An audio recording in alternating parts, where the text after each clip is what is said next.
Welcome to the Great Detectives of Old Time Radio. From Boise, Idaho, this is your host, Adam Graham. If you have a comment, email it to me. Box13@greatdetectives.net. Follow us on Twitter at Radio Detectives and become one of our friends on Facebook. Facebook.com/Radio Detectives. Today's episode is brought to you by the financial support of our listeners. Thank you so much for your support. Coming up later in the program, we will wrap up the Chesapeake fraud matter. But now it's time for part 2 of Call for a Columnist. And when we last left Johnny Lane, he was waking up to a dangerous-looking visitor.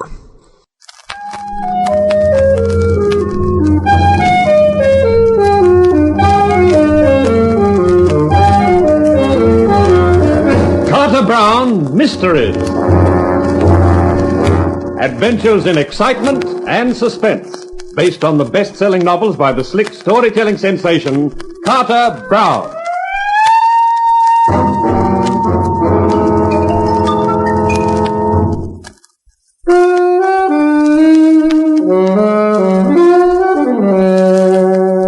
You'd think people would have a little more respect for my position, not to say my feelings. After all, 4 million readers turn regularly every day to my column to the headline, Dynamite with Johnny Lane. I'm somebody in this town. And what happens? Just because I print a hint in my column about a mobster's imminent demise, a hint thrown my way by an anonymous female phone call, I'm suddenly everybody's favorite focus of attention. The wrong kind of attention. Like the guy at my penthouse door shoving a gun into my stomach and telling me to get inside. That's better, Mr. Lane. Now we can get down to business. Now, look, I got no business with anyone like you. I'm just a newspaper columnist. You printed that item about Albert Ferraro's murder, didn't you? Before it happened. Yeah, but look, O'Byrne, the chief of police, and the captain of his Stanger, they wanted to know about it, too. But I didn't tell them anything, so you and your friends don't need to be nervous. No, but you do. You're gonna need protection, friend. I just proved it. What? You're a sitting duck, Mr. Lane. I could have blown your head off, and who was to stop me? Who are you? My card. What? Leon Arts, private detective, missing persons, trace bodyguard supply. And that's just what you need, a bodyguard. Now, I can supply one. Our rates are $35 a day and expenses. That's not too much to save your life, is it, Mr. Lane? No, I guess not, but... No buts, Mr. Lane. Now, suppose I'd been one of these criminals you've been ridiculing in your column. You would have been dead by now. Okay, you sold me. Oh, fine. Now, got one of our standard agreements here. If you will sign it, I'll spend the night on your sofa, and in the morning I'll assign a regular bodyguard to you. Who will that be? Oh, Tony Spencer, my best operative. Okay. I don't know that I approve of your methods, Mr. Arch, but you got a deal.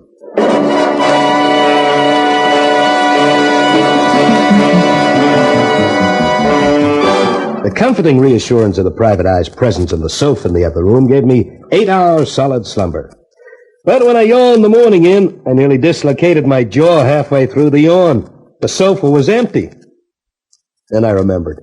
Arch must have gone out to arrange about Tony Spencer, my permanent bodyguard.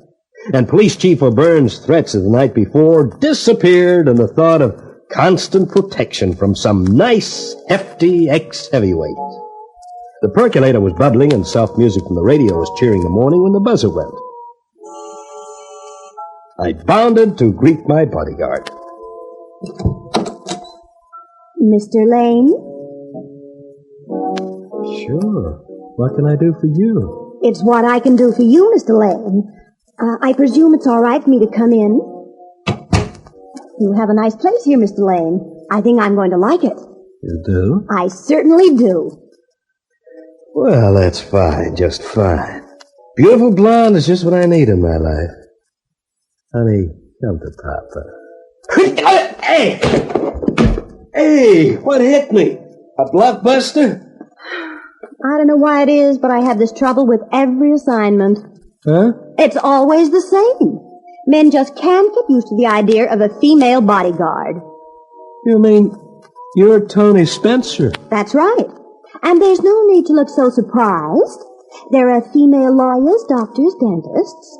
Why not a female private detective? But I can't go around with a lady bodyguard. I've been the laughing stock of the town. Now, I'm sorry, but you'd better go back to the agency. I'll pay for the day's hire, of course. It'll cost you more than that. Didn't you read the penalty clause in the agreement? I didn't read it. I just signed it. Your agreement calls for a bodyguard for a minimum of 2 weeks.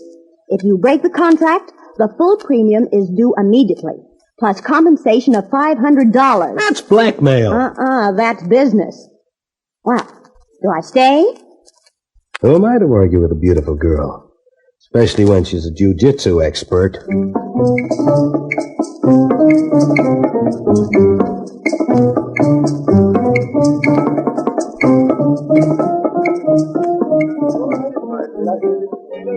Well, there's certainly one thing about working for you, Mr. Lane. A girl gets taken to the best places. Oh, I'm here every night. Jewel and I have an understanding. You know, I can't get over it. What? That dress. Why is something showing? Nothing that shouldn't be. Johnny! Oh, you remembered. Oh, I didn't realize you had company. Simone, sit down. This is Tony Spencer. Simone. She's half the Adagio team in the floor show. Simon and Simone. Yes, I've heard about you. Especially about that intriguing finish to your act where you spin off the stage. Tell me, do you have to take your meals off the mantelpiece afterwards? You must wait and see. Unfortunately, not tonight. Simon is ill, so we do not perform tonight. What a pity. I'm just dying from curiosity. Just so long as it's from something. Mr. Lane, will you excuse me? I want a part of my nose. It's obviously not wanted here. I admire your taste, Johnny. I must even confess to a minute touch of jealousy. Jealousy? Oh, you flatter me, Simone. I thought we had a mutual interest in each other. I was even hoping that as I had a night off tonight... Oh, you don't have to worry about Tony. She's only a buddy. Well, that isn't exactly a nice way to describe a girl. I mean, she's only a friend. Simone, how about we fade quietly away while the opportunity's ripe, huh? And ditch your girlfriend? Oh, she won't care. Come on, let's get while the getting's good. All right, Johnny. And I know just the place. Yeah? Where? My apartment.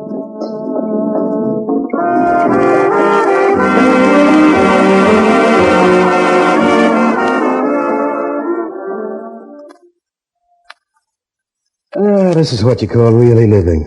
Beautiful girl, cozy apartment. Oh, it's just a place to sleep. You know, you fascinate me, Johnny. I do? Mm-hmm.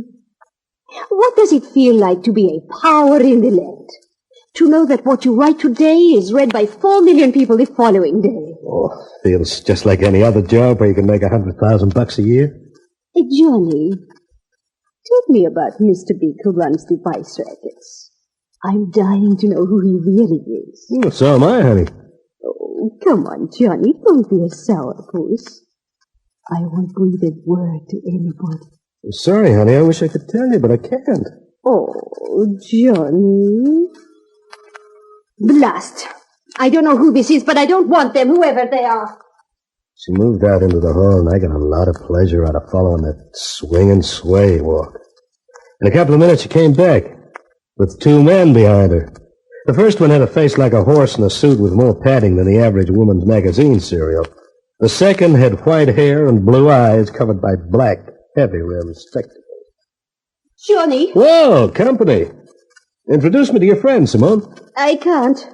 I don't know them. What do they want? I don't know. Why don't you ask them? Because the one with the glasses has a gun in my back, and he told me to shut up if I wanted to stay alive. Oh. Okay, that's enough. We're in a hurry. Come on, let's go. Johnny, do something. Well, it's a shame to break up a pleasant evening, but these gentlemen are so anxious for your company, Simone. We don't want the dame. We want you, Buster. Me? Yeah, so grab your hat and get moving.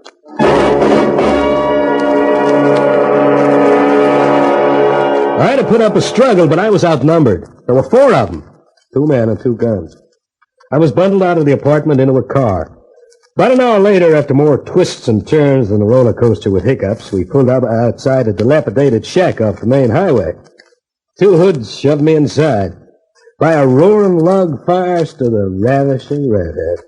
When she saw me, she smiled. When I saw her, I blinked and did a double take. Hello, Johnny. Hey, weren't you a blonde last time I saw you? Could be. I really forget. Oh, the world suddenly gets to be a small place. I remember. You're a piece of dirt I wouldn't use in my column. You use such nice language, Johnny. Senator Rowland's girlfriend. Ex. That's important, Johnny. Ex-girlfriend. Thelma, as I live and breathe. Which you will for a long time. I hope. Ah, aren't you going to say thank you? I gave you some good stuff for your column, didn't I? The best. Lyle the mystery, the anonymous phone calls, and this kidnapping. If you'd called me, I'd have come. Oh, we'd have prepared it this way, Johnny. Maybe we got a peculiar sense of humor. Okay, so I'm laughing and now the gag's over. Can I go home now? Sorry, Johnny, the gag isn't over. Not yet. You're staying right here for 2 or 3 days. What for? We thought the peace and quiet would give you a chance to write your column without any interruptions. Now, don't be crazy. How can I write my column here? I can't get in touch with any of my contacts. I'll be isolated. You don't have to worry about that, Johnny. You see, we've written your column for you. What? That's right. To cover 2 issues and asking a few interesting questions, like, do people know that the learned Senator Rowland made his money out of slot machines in the first place, setting up the wires for bookies in the second place, and dope and call girl rackets in the third place? Also, that Albert Ferraro was bumped up not because he was going to sing to the Senator's investigation committee, but because he was trying a double cross. And finally, asking whose influence got Police Chief O'Byrne his job. Holy cow. And all you've got to do is copy the stuff out in your style and handwriting so we can deliver it to the news. If you think I'm sending that sort of stuff to my paper, you're crazy. If you think you're not, you're as good as dead. Yeah, but insinuations like that about Rowland and O'Byrne, I'll be shot. You'll be shot either way. So what have you got to lose?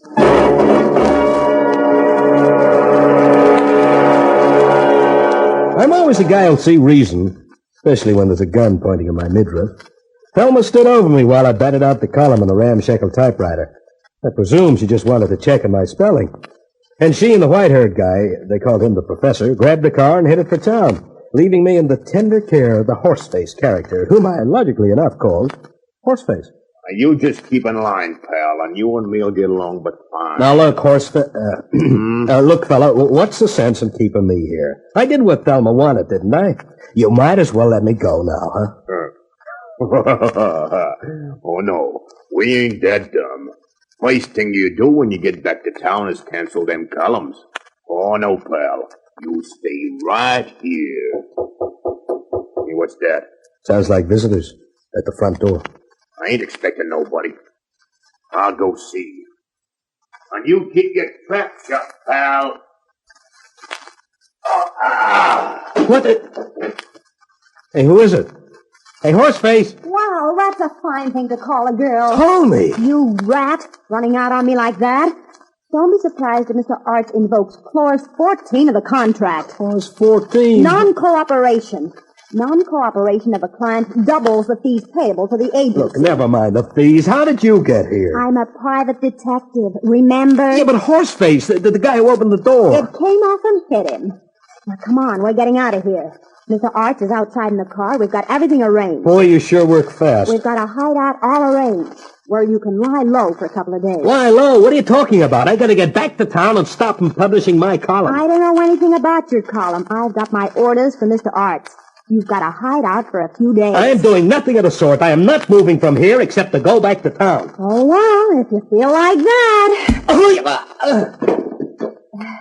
Sorry, Mr. Lane, but orders are orders.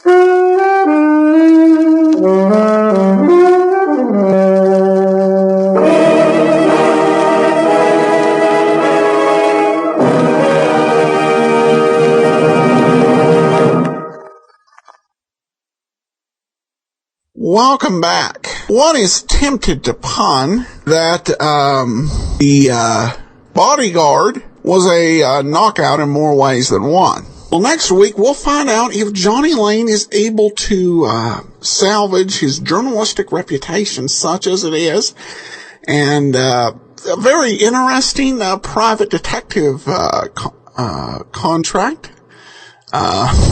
We'll see how this all plays out next week. But now, we turn to that man with the action-packed expense account, yours truly, Johnny Dollar, as we wrap up the Chesapeake fraud matter. From Hollywood, it's time now for Bob Bailey as Johnny Dollar. This is the operator. Ready with your call to Mr. Pat Kelleher in Baltimore. Go ahead, please. Hello? Hello, Pat. I got your wire. What's all this? What happened? We're still trying to find out. The man calling himself Frank Bowers was killed an hour ago. George Hanley, one of the operatives I had watching him, was killed too. We've got a vague description of the killer. Are you all right? Yeah, but I'm going to be tied up with the police here. Well, you need money for bail or anything like that, just draw a draft on the company. I'll confirm it. Thanks, Pat. Too bad about your friend. Yeah, he was a good guy. I want to find out who killed him.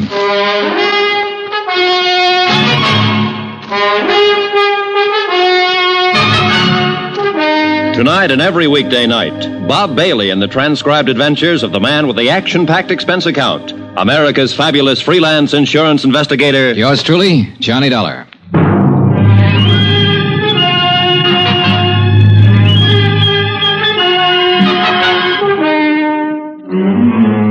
Expense account submitted by Special Investigator Johnny Dollar to Universal Adjustment Bureau, Baltimore, Maryland. The following is an accounting of expenditures during my investigation of the Chesapeake fraud matter. Expense account continued. Item 13, a quarter for some aspirin. It turned out to be a long night. Several homicide officers arrived at the double murder scene within a matter of minutes and got right down to the business at hand. Frank Bowers had been shot to death. George Hanley had been shot to death. Lieutenant Tom O'Neill was in charge, a big blond man who seemed to know what he was about. Okay, let's see that ID again. Here you go. Insurance investigator, That's right. Okay. What was your business here with these two men? My home office in Baltimore had reason to believe that Frank Bowers was really a man named John Reardon. Reardon was supposed to have died 5 years ago. I was sent out here to investigate it since there had been a $20,000 claim in the matter. Sure. I hired George Hanley to help me out. He was keeping an eye on Frank Bowers. I came out earlier tonight to give him a hand and the shooting began. Any idea who did it? A big man in a top coat and a hat. I really didn't get a look at him, Lieutenant. I was busy with George Hanley. Sure. You carry a gun? Sometimes. I didn't have one tonight. You tried to chase the killer? I said I was busy with my friend. Yeah, that's right, you did. Well, how was your investigation coming along? Frank Bowers' fingerprints didn't match the samples I had for John Reardon, but it didn't satisfy me. There were a lot of things about him personally I couldn't accept. I harassed him a little last night, and he got pretty excited and slugged me. This was after I found out he'd been trying to call Baltimore. Who in Baltimore? I don't know. Well, tell me about this harassing. We'll make a check with the phone company. Well, I needled him purposely, trying to scare him into a blunder. I think I was doing pretty good. I'll never know now. Uh-huh. What else you got to say about your case? Well, that's about it, Lieutenant. It is, huh? Well, that's all I got to say because that's all I know about it. Next time, be careful with your needling tactics. Boy. I was doing what I thought best on the case. Sure you were. You were doing swell. You let a friend of yours get shot down in front of your eyes. Not to mention the other guy. You can't give us a description of the killer or a hint at the motive. Now, maybe George Hanley wasn't a friend of yours at that. Why, you... Dad, take it easy, kiddo. Take it easy. Never below the belt. I'm sorry. You've had quite a night. Nobody in your business or mine knows what's behind the door when he kicks it in. I'm just a cop trying to get straightened out, so I push too hard sometimes. We'll get it taken care of. Nobody walks in a man's house and shoots him down without somebody hearing something or seeing something. I mean, somebody besides you. Now, my men will cover every house in the block, in this whole area if we have to. Bound to be somebody somewhere. The dogged Lieutenant O'Neill turned out to be 100% correct. In fact, he turned out to be 300% correct. For by 11 o'clock the following morning, his men had located 3 different people who had information about the brutal murders of Frank Bowers and George Hanley. The first was a man named Randall who had lived across the street. He had seen Bowers open his front door and admit the unknown killer. He said he wore glasses. The second was a paper boy who had come to collect while the killer was there. He stated that the killer and Bowers were arguing when he came up to the door. The third witness, a housewife, gave the most important information as to the man's description. He was a good deal taller than Mr. Bowers. How much taller? 3-4 inches at least. I saw him standing in the doorway from here. He had on a brown tweed topcoat. My husband has one just like it. How old would you say he was? 45. Have you ever seen him before? No. Would you know him if you saw him again? Yes, anywhere. You got that good look at him, huh? Yes, the porch light was on. Here's something, Dollar. Lieutenant O'Neill had issued an all-points bulletin based on the combined descriptions given by the witnesses. In the meantime, his men had checked the local cab companies and found out that one of the drivers had carried a fare to Frank Bauer's home at 8 o'clock in the evening. The cab driver verified the housewife's description of the suspect and added the important information that he'd picked up the man at the airport. When that was checked, it was found the man had come in on a plane from the east at 5:45 in the afternoon. He had used the name Orrin Williams. Expense account item 14, $8.95. Another long-distance phone call to Baltimore and Pat Kelleher. Well, I'll be darned. Do you have to stay there, John? Of course I have to stay here. I'm a material witness. Not to mention the fact that a pal of mine was shot down. Don't get on your high horse, John. It was just a question. Have any idea what it was all about? Well, at the moment, I'm just sure a guy named Orrin Williams flew in, shot up 2 people, and beat it. If we had Williams, I'd give you the whole thing on a silver platter. You're awfully touchy. Well, this thing has gotten out of hand. Well, I won't press you on it anymore, John. You do what you think is best. As far as the company's concerned, it's really not our business anymore, is it? It's our business until it's cleared up. Well, I mean Bowers. He wasn't John Reardon. Dollar? Hold it, Pat. Yeah? Answer from Washington on your wire. Yeah? Here. Let me see. Pat. Yeah? It is our business after all. Huh? The lieutenant here sent a hurry-up request to Washington on some of Bauer's fingerprints I mailed a couple of days ago. They check out.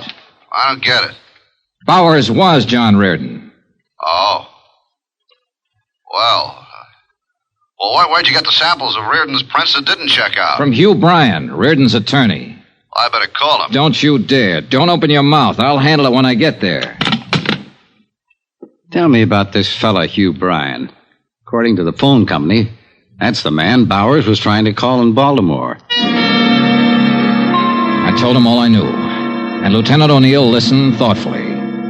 It became apparent from that point on, since Bauer's true identity had been established through Army records, that the bulk of the case could be concluded not in Denver, but in Baltimore. Expense account item 16, $216 plane fare and incidentals, Denver to Baltimore. I arrived at 10:15 in the evening, checked with the Baltimore police, who had been informed of the case by Tom O'Neill in Denver. At his request, they'd taken no action as yet. From the police station, I went directly to Hugh Bryan's residence. The house was English, conservative, and expensive. The fire in the living room looked cheerful when the door opened. Elizabeth Reardon did not look so cheerful. Hello, Johnny. Hello, Mrs. Reardon. Didn't expect to find you here. No, I suppose not. I never expected to see you again. Elizabeth, I have something to tell you. Don't tell me now, Johnny. It's about your husband. All right. I want to tell Mr. Bryan, too. He's upstairs in his study. Oh, wait. Look, I've done what I thought best about all this, and I'm trying to do what's best now. It doesn't make any difference, Johnny. I'm a married woman again. Huh? Yes. Hugh and I were married this morning. Excuse me. I walked in and watched John Reardon's widow, alias Frank Bauer's widow, now Hugh Bryan's bride, disappear up a column stairway. The news that she had married Hugh Bryan cleared up some of the small doubts in my mind. When Bryan came back down the stairs with her, he looked anything but the happy bridegroom. Hello, Dollar. You're a late caller. Yeah, I'm sorry about that. Congratulations. Thank you. How did you come out in Denver? Everything okay? No, everything's not okay. Well, what's the matter? Do I have to tell you? I'll run along upstairs, Hugh. It's getting terribly late. All right, dear. Good night, Mr. Dollar. Good night, Mrs. Bryan. There'll be some men out to see you pretty soon, Bryan. Policemen. Oh.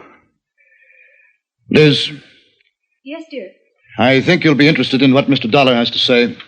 What? I don't understand, Hugh. I wasn't in Philadelphia yesterday, Liz. I was in Denver, Colorado. What? I flew there to see John. He's been alive and living there all this time.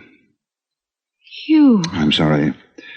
This is only for her benefit, Dollar. I'll tell it just once. When it gets into court, it'll be different. How did it happen, Bryan? John Reardon didn't die in that boat. No. He was picked up in the bay by a fishing boat on its way to Florida. They didn't have a radio on the fishing boat. The first port they came to was Charleston. John phoned me from there and told me all about it. Now, this was 10 days after we all thought he was dead. That part was all accident. Sure. The rest of it was a little different. Liz, it was his idea. You've got to believe that. What was his idea? Not showing up ever again. Letting everyone think he was really dead.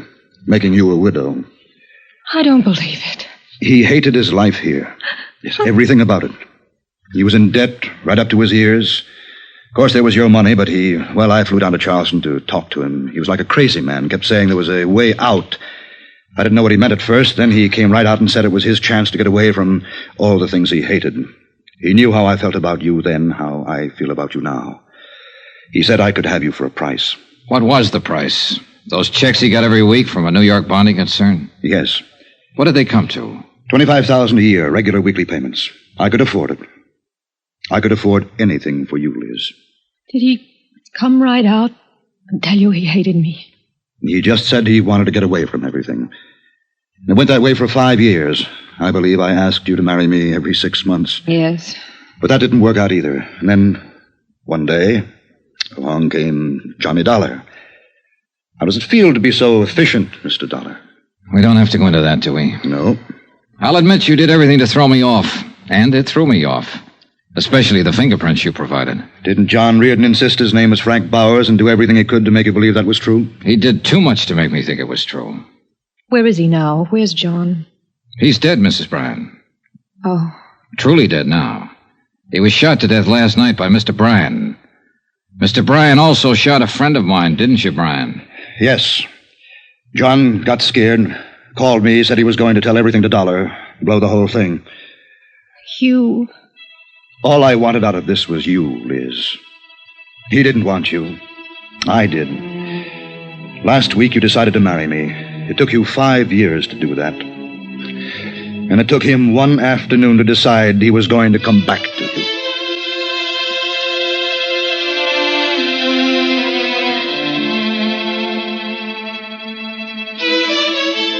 The proof that John Reardon's widow is guilty or not guilty of a fraudulent insurance claim is a matter for Eastern Fidelity to decide. The matter of Hugh Bryan and 2 murders is a matter for the courts.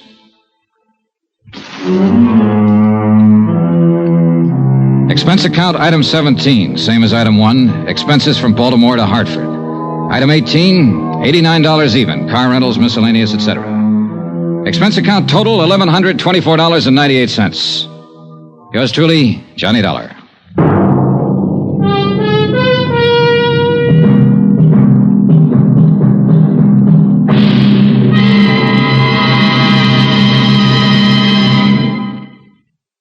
Remember, please, there'll be a new exciting story on Johnny Dollar beginning next Monday. Next week, a quiet, sleepy little town in Mexico and a beautiful senorita that, well, things didn't stay quiet and sleepy for long. Join us, won't you? Yours truly, Johnny Dollar.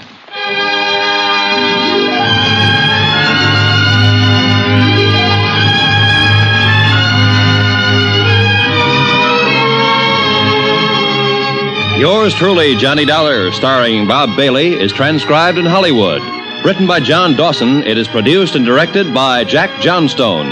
Heard in this week's cast were Gene Bates, D.J. Thompson, Hy Averback, Will Wright, John Daner, Tony Barrett, Paul Dubov, and Forrest Lewis. Be sure to join us on Monday night, same time and station, for another exciting story of yours truly, Johnny Dollar. Roy Rowan speaking.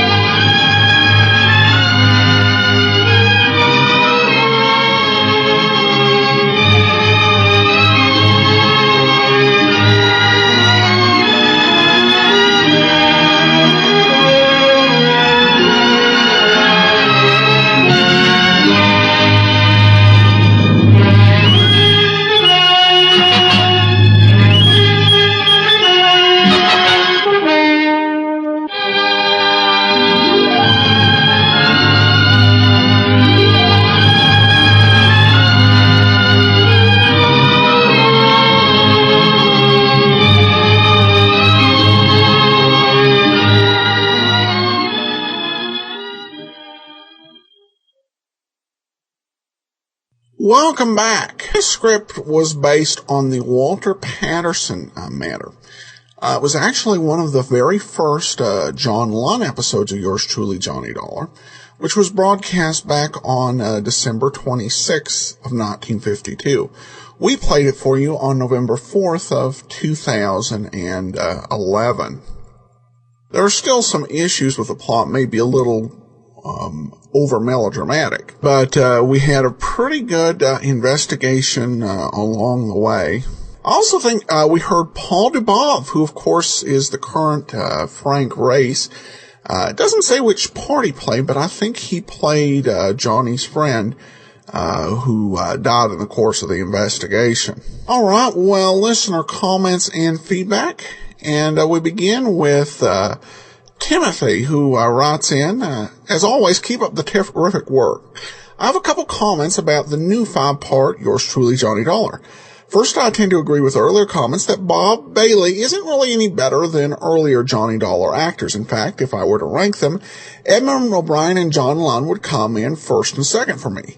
It is possible that the extra time available in the 5-part episodes allowed for more character development, and therefore folks would better understand the character. If John Lunn or another actor had been in the 5-parters, he might have been more well-liked. Well, there's something to what you're saying. I wouldn't agree with it in total, but I will say that oftentimes we associate the Johnny Dollar programs with the actor who played the lead. These are the Bob Bailey Johnny Dollar episodes. In reality, they're also the Jack Johnstone episodes. And most of them, not all, but a great deal of these, best of these 1950s to 1960s Johnny Dollars were Virginia Gregg episodes, where she, particularly in these 5-parters, showed a great deal of vocal dexterity. She wasn't in this week's show, but she is in next week. She'll be back, and then a couple of weeks after that, she'll be back again. And she had a great deal of availability with the coming of television.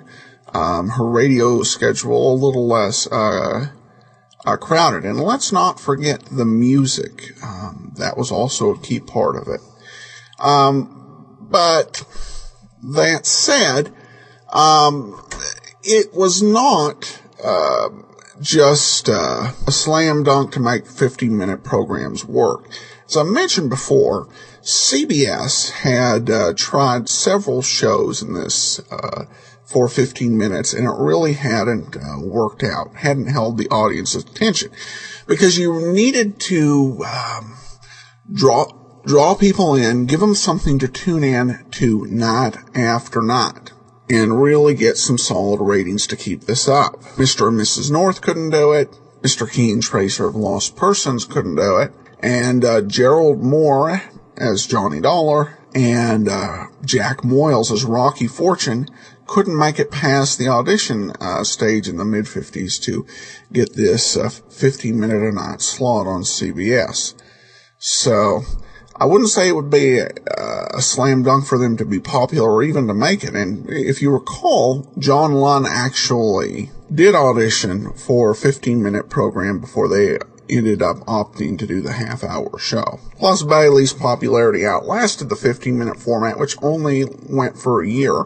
And then he had 4 years of playing Johnny Dollar in 30-minute episodes. But I do think O'Brien and certainly Lund are underrated, so I was glad to bring them to you. He goes on to say, secondly, I tend to prefer listening to the whole story at once, or as close as possible. I've a 30-minute or so commute into work, which makes it ideal for listening to great detectives. I've decided to save the Johnny Dollar episode parts to listen to on Monday, part 1 and 2, going to work, and 3 and 4, returning home, and Tuesday, part 5. I'd appreciate it if you would take the fifth part to be first in the podcast, so I could hear the conclusion of Johnny Dollar before going to another show. This would also allow folks not to listen to the other show if they weren't interested in it.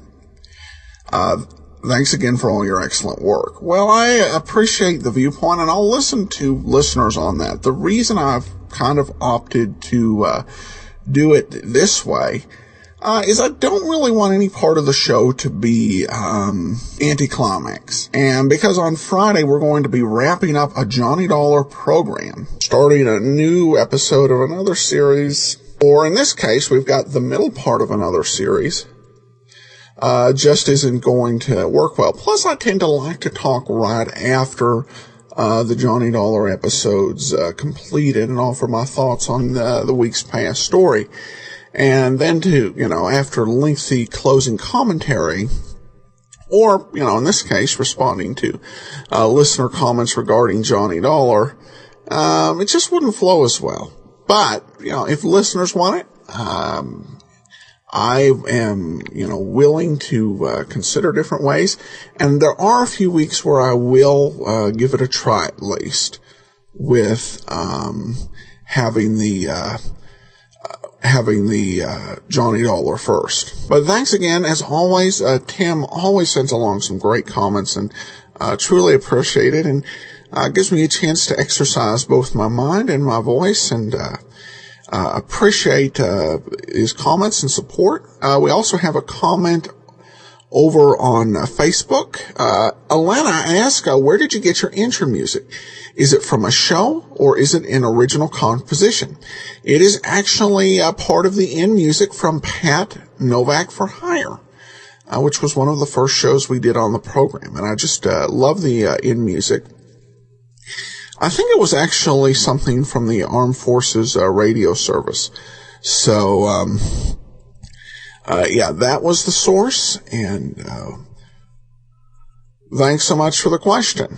And I have a new review of the iPhone app over in the iTunes store.